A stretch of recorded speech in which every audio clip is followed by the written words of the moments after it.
ഈ ഇലക്ഷൻ്റെ വിവിധ ഘട്ടങ്ങൾ നമ്മൾ പരിശോധിച്ച് കഴിഞ്ഞ് കഴിഞ്ഞാൽ ആദ്യം മോദി ഗ്യാരണ്ടി ആയിരുന്നു. അത് 2 ഘട്ടമാകുമ്പോഴത്തേക്കും മോദി ഗ്യാരണ്ടി എന്നുള്ളത് പ്രധാനമന്ത്രി തന്നെ അതിൽ നിന്ന് മാറുന്ന കാഴ്ച നമ്മൾ കണ്ടു. പിന്നെ അദ്ദേഹം രണ്ട് വോട്ടിംഗ് ഘട്ടങ്ങൾ കഴിഞ്ഞതിന് ശേഷം തീർത്തും കമ്മ്യൂണലായിട്ടുള്ള പ്രചരണത്തിലേക്ക് മൂവ് ചെയ്യുന്ന കാഴ്ച. ഇതൊക്കെ വളരെ പ്രീ പ്ലാൻഡ് ആയിട്ട് വളരെ സിസ്റ്റമാറ്റിക് ആയിട്ട് BJP നടത്തുകയും അതിൻ്റെ ഫലം അവരുണ്ടാക്കുകയും ചെയ്യുന്നു എന്നാണോ ഈ എക്സിറ്റ് പോൾ ഫലങ്ങളിലൂടെ നമ്മൾ മനസ്സിലാക്കേണ്ടത്? പ്രത്യേകിച്ച് ഞാൻ ചോദിക്കുന്നത്, ഇപ്പോൾ രാജസ്ഥാനിലെ പ്രവചനത്തെക്കുറിച്ച് താങ്കൾ നേരത്തെ സൂചിപ്പിച്ചു. ഗുജറാത്ത് കഴിഞ്ഞ തവണത്തെ പോലെ ഏതാണ്ട് സമ്പൂർണ്ണ വിജയം, മധ്യപ്രദേശ് ഏതാണ്ട് സമ്പൂർണ്ണ വിജയം. ഇവിടെയൊക്കെ ഈ പറയുന്ന ഇമോഷൻസ്, അതായത് കമ്മ്യൂണലി ഭിന്നിപ്പിക്കുക എന്ന് പറയുന്ന ഒരു ഒറ്റ അജണ്ട കൊണ്ട് ഈ സമ്പൂർണ്ണ വിജയം നേടാൻ കഴിയുന്നു എന്ന തോന്നലാണോ ഈ എക്സിറ്റ് പോൾ ഫലങ്ങൾ സൃഷ്ടിക്കുന്നത്? എക്സിറ്റ് പോൾ അനുസരിച്ചും അതുപോലെ തന്നെ ഇവർ ആഗ്രഹിക്കുന്നതും ഇവർ ചിലപ്പോൾ അച്ചീവ് ചെയ്യാൻ സാധ്യതയുള്ളമായ സ്ഥിതി, ബേസിക്കലി BJPയുടെ അജണ്ട കമ്മ്യൂണലാണ്. കോർ അജണ്ട കമ്മ്യൂണൽ തന്നെയാണ്. ബാക്കി എന്താ പറയുന്നത്, ഒരു ഡെവലപ്മെന്റിന്റെ ഒരു പരിവേഷം കൊടുക്കുന്നു എന്ന് മാത്രമേ ഉള്ളൂ.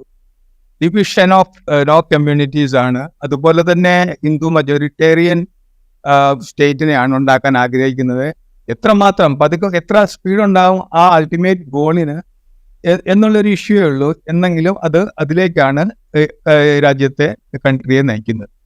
രണ്ടാമത് വേറൊരു പ്രത്യേകത ഈ പ്രാവശ്യം ഉണ്ടായിരുന്നത്, സിസ്റ്റമാറ്റിക് ആയിട്ട് കമ്മ്യൂണൽ ഇഷ്യൂസ് റേക്കപ്പ് ചെയ്തു. വേണ്ടാത്ത ബാൻസ്വാഡയിൽ, രാജസ്ഥാന്റെ ബാൻസ്വാഡയിൽ വന്ന് വളരെ എക്സ്ട്രീം ആയിട്ടുള്ളത് ഉള്ള മംഗൾസൂത്രവും അങ്ങനെയുള്ള കാര്യങ്ങളും ഒക്കെ പറയുകയും മുസ്ലിങ്ങൾക്ക് നിങ്ങളുടെ പ്രോപ്പർട്ടി തട്ടിപ്പറിച്ച് അവർക്ക് കൊടുക്കുമെന്നും റിഡിക്കുലസ് ആയിട്ടുള്ള ആർഗ്യുമെന്റ്സ് ഒക്കെയാണ്. അത് വിശ്വസിക്കാനും ഒക്കെ ആൾക്കാരുണ്ട്. എനിവേ, പക്ഷെ ഒരു കാര്യം ശ്രദ്ധിക്കണം, ഈ പ്രാവശ്യം towards the middle of the campaign ഇങ്ങനെ ഒരു ഫീലിംഗ് വന്നു. പോളിംഗ് കുറവായപ്പോഴത്തേക്കും RSS എന്തോ ഡിസ്റ്റൻസ് ചെയ്തിട്ടുണ്ട്, BJP ഡിസ്റ്റൻസ് ചെയ്തിട്ടുണ്ട് എന്ന് പോളിംഗ് കുറയാൻ അത് കാരണമായിട്ട് പറയപ്പെടും. പക്ഷെ ഇൻട്രസ്റ്റിംഗ്ലി എന്തോ സംഭവിക്കുന്നുണ്ട്. ഉടനെ സൂണർ ഓർ ലേറ്റർ എന്തെങ്കിലും സംഭവിക്കും. അത് നമുക്ക് വെയിറ്റ് ചെയ്ത് കാണുകയേ നിവൃത്തിയുള്ളൂ. അതുപോലെ തന്നെ വേറൊരു ഇൻട്രസ്റ്റിംഗ് ആയിട്ടുള്ള ആസ്പെക്ട്, മഹാരാഷ്ട്രയിലുള്ള നമ്മുടെ ഗസ്റ്റ് പറയും, ആന്റി ഗുജറാത്ത് ഫീലിങ്സ് മഹാരാഷ്ട്രയിലുണ്ട്. മഹാരാഷ്ട്രയിൽ നിന്ന് ബാക്കിയുള്ള ഭാഗങ്ങളിൽ പലരും മ്യൂട്ടഡ് ആയിട്ട് റിയാക്ട് ചെയ്യുന്ന ഒരു സ്ഥിതി ഗുജറാത്ത് ഡോമിനേഷനെ പറ്റിയാണ്. ഇന്ത്യയിൽ ബ്യൂറോക്രസിയിലും പൊളിറ്റിക്കൽ ലീഡർഷിപ്പിലും ഗുജറാത്തിന്റെ ഡോമിനേഷൻ. ഒരു സെൽഫ്ലെസ് ആയിട്ടുള്ള ലീഡർഷിപ്പാണ് കൺട്രി എല്ലാ രാജ്യത്തിന്റെ എല്ലാ ഭാഗങ്ങളും ഒരുപോലെ വിചാരിക്കേണ്ടതാണ്. അതല്ലേ ഇന്ത്യയെ പുതിയ യുഗത്തിലേക്ക് നയിക്കുന്ന ഒരു ലീഡർ വിചാരിക്കേണ്ടത്.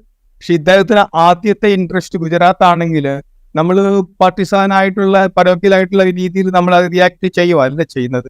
പലർക്കും ഫീൽ ചെയ്യുന്ന ഒരു കാര്യമാണ് എല്ലാം ഗുജറാത്തിൽ കോൺസെൻട്രേറ്റ് ചെയ്യുക എന്നുള്ള രീതിയിൽ. അതുപോലെ വേറൊരു കാര്യം എനിക്ക് പറയാനുള്ള, എക്സിറ്റ് പോളിനെ പറ്റി നമ്മൾ അവിടെ ഇരുന്ന് കേരളത്തിലുള്ളവർ പറയത്തില്ലേ, കേരളത്തിൽ എക്സാമ്പിൾ 3 സീറ്റ് BJPക്ക് കേരളത്തിൽ കിട്ടുമെന്ന് പറയുമ്പോൾ, അല്ലെ കർണാടകത്തിൽ ഇതുപോലെ BJP അല്ലെങ്കിൽ NDA പെർഫോം ചെയ്യുമെന്ന് പറയുമ്പോഴത്തേക്ക്, തമിഴ്നാട്ടിൽ കൊടുക്കുന്ന സീറ്റുകൾ, മഹാരാഷ്ട്രയിൽ പോലും കൊടുക്കുന്ന സീറ്റുകൾ വെച്ച് നോക്കുമ്പോഴത്തേക്കും ഇതെത്രമാത്രം റിയലിസ്റ്റിക് ആണ്. പക്ഷെ ഒരു കാര്യം അക്സെപ്റ്റ് ചെയ്യാണ്ടായിട്ടുണ്ട്, റെസ്റ്റ് ഓഫ് ഇന്ത്യയിൽ അത്രയ്ക്ക് എക്സാഗ്രേറ്റഡ് അല്ല. കേരളത്തിൽ എക്സാഗ്രേറ്റ് ചെയ്തിരിക്കുന്ന പോലെ ഇൻഫ്ലേറ്റഡ് ആയിട്ടുള്ള ഫിഗേഴ്സ് കൊടുത്തിരിക്കുന്ന മാതിരി ബാക്കിയുള്ള നോർത്ത് ഇന്ത്യൻ സ്റ്റേറ്റ്സിൽ കൊടുത്തു ഞാൻ പറയത്തില്ല. ഒരു ഡയറക്ഷൻ അവരുടെ ശരിയാണ്, പക്ഷെ അത് നമ്പർ കൂടുതലായിട്ട് കൊടുത്തിട്ടുണ്ടെന്നേ ഉള്ളൂ. പിന്നെ ഒരു കാര്യങ്ങൾ പറയാൻ ആഗ്രഹിക്കുന്നുണ്ട്. നമ്മൾ പ്രിപ്പയർഡ്നെസ്സിനെ പറ്റി പറഞ്ഞല്ലോ, ഓപ്പോസിഷൻ അലയൻസ് അല്ലെങ്കിൽ ഓപ്പോസിഷൻ യൂണിറ്റി. ഓപ്പോസിഷൻ എന്ന് പറഞ്ഞു കഴിഞ്ഞാൽ ഒരു എന്താ പറയുന്നത്, അന്നേരത്തെ സ്ഥിതി അനുസരിച്ചുള്ള ഓപ്പോസിഷൻ റൂളിംഗ് പാർട്ടി ആവാം. പക്ഷേ ഈ പർട്ടിക്കുലർ ഇന്ത്യ അലയൻസിന്റെ കാര്യത്തിൽ വളരെ കൊഹീസീവ് ആയിട്ടുള്ള ഒരു അലയൻസ് ആയിരുന്നില്ല എങ്കിൽ പോലും വിചാരിച്ചതിനേക്കാളും ബെറ്റർ ആയിട്ട്, ഫോർ എക്സാമ്പിൾ രാജസ്ഥാനിലെ വളരെ നല്ലതായിട്ട്, പ്രത്യേകിച്ച് CPM കോൺഗ്രസിന്റെ കോമ്പിനേഷൻ വളരെ പെർഫെക്റ്റ് ആയിട്ടാണ്. CPMക്കാർ പോലും പറയും കോൺഗ്രസ്സുകാർ അല്ലെ കോൺഗ്രസ് ലീഡർഷിപ്പ് ഞങ്ങളെ ശരിക്കും പ്രൊട്ടക്ട് ചെയ്യുകയും സപ്പോർട്ട് ചെയ്യുകയും മുന്നോട്ട് നയിക്കുകയും ചെയ്തു.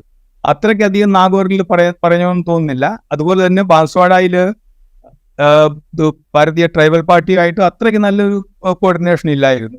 പക്ഷെ ബാക്കിയുള്ള ഡൽഹിയിലാണെങ്കിൽ ആം ആദ്മിയായിട്ട് അത്രയ്ക്ക് നല്ല കോർഡിനേഷൻ ഇല്ലായിരുന്നു. പക്ഷേ ഹരിയാനയിൽ അതിനേക്കാളും ബെറ്റർ ആയിരുന്നു. അതിന് കുറച്ച് സമയം എടുക്കും. പക്ഷേ അവര് ഇമോഷണലി ഈ പ്രാവശ്യം പേഴ്സണലായിട്ട് എനിക്ക് തോന്നുന്നത് നേരത്തെ ഉണ്ടായിരുന്നതിനേക്കാളും കഴിഞ്ഞ 10 വർഷങ്ങളിൽ ഏറ്റവും അടുത്തൊരു ബാക്കിയുള്ള നോൺ BJP പാർട്ടീസ് വളരെ അടുത്ത് വന്നൊരു സമയമാണിത്. ഇതൊരു നല്ലൊരു തുടക്കമായിട്ട് ഞാൻ കരുതും. അതുപോലെ തന്നെ ബിഗിനിങ് ഓഫ് ദ എൻഡ് ആയിരിക്കും പലരുടെയും എന്ന് എനിക്ക് ഒരു ചൂണ്ടിക്കാണിക്കാൻ ആഗ്രഹിക്കുന്നുണ്ട് ഞാൻ ഈ കാര്യം. നല്ലൊരു തുടക്കമായിട്ട് തന്നെ ഈ ഇന്ത്യ അലയൻസിനെ കരുതും.